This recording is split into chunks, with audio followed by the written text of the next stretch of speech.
ప్రెజెంట్‌లో ఉండడము అంటే అర్థమైందంటే, మనం ప్రెజెంట్‌లో ఉంటేనే మనము ఏదైనా సరే, అది ఒక హ్యాపీనెస్ కావచ్చు, ఒక సక్సెస్ కావచ్చు, లేకపోతే ఒక పని కావచ్చు, ఏదైనా మనము దాని మీద పర్ఫెక్ట్‌గా పెట్టగలిగితేనే పనవుతుంది.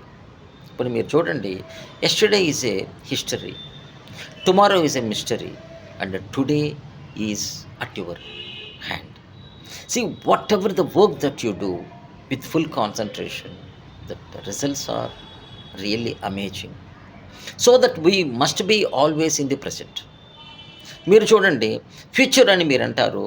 ఫ్యూచర్ అంటే మీరు గమనించండి, రేపు అనేది ఫ్యూచర్ అనుకోండి. రేపు ఆ టైంలో కూడా మీరు ప్రెజెంట్‌లోనే ఉంటారు. ఇప్పుడు ఆల్రెడీగా పాస్ట్ అనుకోండి. పాస్ట్ అంటే అర్థమైంది జరిగిపోయింది. మరి నిన్న గూడా ఆ టైంలో నువ్వు ప్రెజెంట్‌లోనే ఉంటావు. మరి జనరల్‌గా మనం ఏం చేస్తామంటే పోస్ట్‌పోన్ చేస్తూ ఉంటాం. రేపు, ఎల్లుండు అని చెప్తూనే ఉంటాం. కాదు, అలా కాదు. ఈరోజు మీరు ఏం చేస్తారో అదే మీ లైఫ్‌ని డిసైడ్ చేస్తది. Development of anything based on the work which you do in the present. అది ఎటువంటిదైనా సరే మనం ప్రెజెంట్‌లో ఉంటేనే మన పనులు చాలా సులువుగా కంప్లీట్ అవుతాయి. Thank you very much.